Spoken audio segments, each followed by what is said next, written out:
Well, let's talk more about that encounter. American journalist Beth Gardner joins us from our London newsroom. Political commentator Charlie Wolfe is here on the sofa with us. Very good morning to both of you. Charlie, we start with you. Good morning. Should we get one thing out of the way first? Yeah. The hand-holding, because it's on the front page of all the papers. There was a moment, this is after the press conference, many people will have seen it already. They were just stepping out of the White House and just along one of the verandas there, and Donald Trump just laid his hand on Theresa May's wrist to help her down the steps. But that is the shot that everyone's taken, isn't it? Yeah, well, the man's a gentleman, and that's why he did it. And we'll make sure he knows when he comes over for the state visit not to do that with Her Majesty.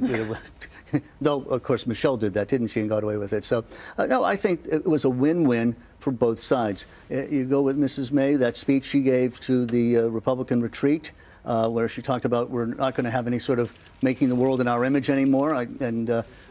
Minor points I disagree with, but I guess, yes, if you even put 1,000 McDonald's in Iraq, it's not going to turn it into America.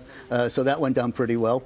And I think the press conference and the meeting, you can see that Great Britain is in prime position. You know, this is the ally. This is who we want to. He wants to roll his sleeves up. You know, he said, "I don't have a Commerce Secretary. I'll roll my sleeves up and do it myself." Yes, I suppose he's got no choice in that. Beth, what are your thoughts on it? Because a lot of people talking about how Trump was very calm, President Trump.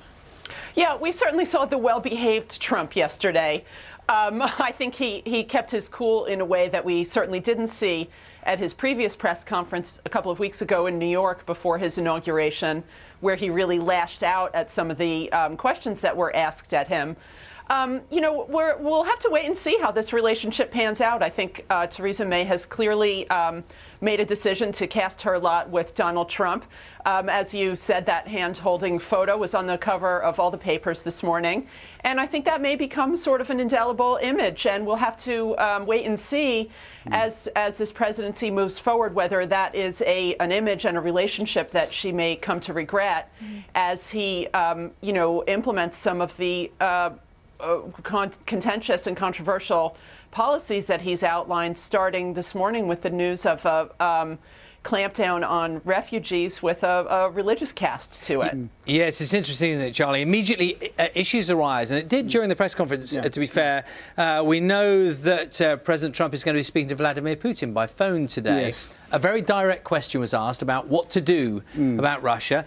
Theresa May gave a very straight answer. We believe that sanctions should remain. Donald Trump does have a different standpoint, and they stood together on stage saying different things. But what's important is I think there was a mutual respect, and also there's not everyone was saying, oh, she should go over and tell him what to do. Instead, I think she's built a relationship to where I could see him picking up the phone after talking to Putin or before talking to Putin, saying, "Oh yeah, this is what happened. What do you think? What do you?" That sort of relationship, say, Barack Obama had with Mrs. Merkel, and I think that's a very good position to be in. To say, here's someone we've both been in office roughly the same time, but she's a more experienced hand, and you know, already the U.S. papers, who probably weeks ago didn't know who Mrs. May was, now consider her to be Margaret Thatcher. This is Margaret and Ronnie in some of the papers in the States. So I think it's done very well for both her and for him. And again, the question from Laura Koonsberg. From an American sense, I thought it was a little bit on the edge, but that said, he handled it. You know, he gave that kind of laugh, that sort of New York answer to, you know, this is the first question you give me. So I think it did well for all people. Well, it's worth reminding people, Beth, that question from Laura Koonsberg from the BBC, of course, was the one about maybe people find you looking from overseas it's a bit hard to understand. You're the leader of the free world. There are things you've said that people might find a little hard to understand. And that was one of those moments in the press conference when he could have gone in a different direction, actually showed a bit of a sense of humour in relation to it.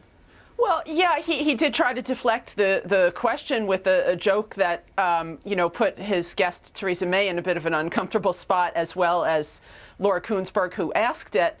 You know, I think a more mature leader might have taken that question as an opportunity to try to reassure some of the people who are, as Laura said in asking it, in this country, very, very deeply, you know, frightened and concerned by some of the things that we've heard from Donald Trump over the past 18 months of his ascendancy. Trump really did not do that.